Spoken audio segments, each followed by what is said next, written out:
Hi. JFM വരുന്നു. ബിസിനസ്സുകാരും സെയിൽസ്മാൻമാരുമെല്ലാം ആകാംക്ഷയോടെ കാത്തിരിക്കുന്ന ആ 3 മാസക്കാലം, ജാനുവരി, ഫെബ്രുവരി ആൻഡ് മാർച്ച്.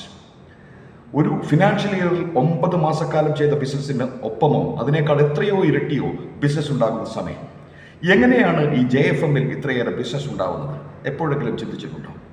നമ്മളൊരു ഫെസ്റ്റിവൽ സീസണിനെ കുറിച്ച് ഒന്ന് ചിന്തിക്കുക. ഏറ്റവും അധികം സെയിൽസ് ഉണ്ടാകുന്ന സമയമാണ് ഫെസ്റ്റിവൽ സീസൺ. ഫോർ എക്സാമ്പിൾ, ഒരു ഓണക്കാലം എടുക്കുക.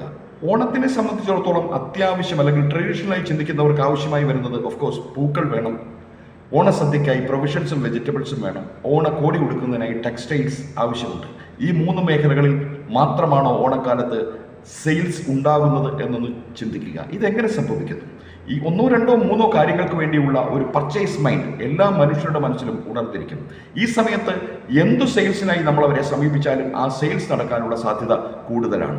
ഇതുതന്നെയാണ് JFMലും സംഭവിക്കുന്നത്.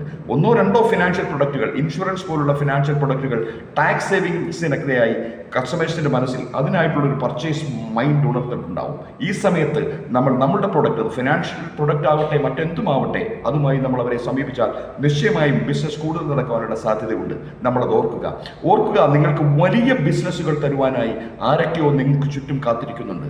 അവരാരൊക്കെയാണ് കണ്ടെത്തുക എന്നുള്ളതാണ് നമ്മളുടെ ലക്ഷ്യം. ഒരു ഷോർട്ട് കട്ടുമില്ല. Meet more people with confidence and present your plan.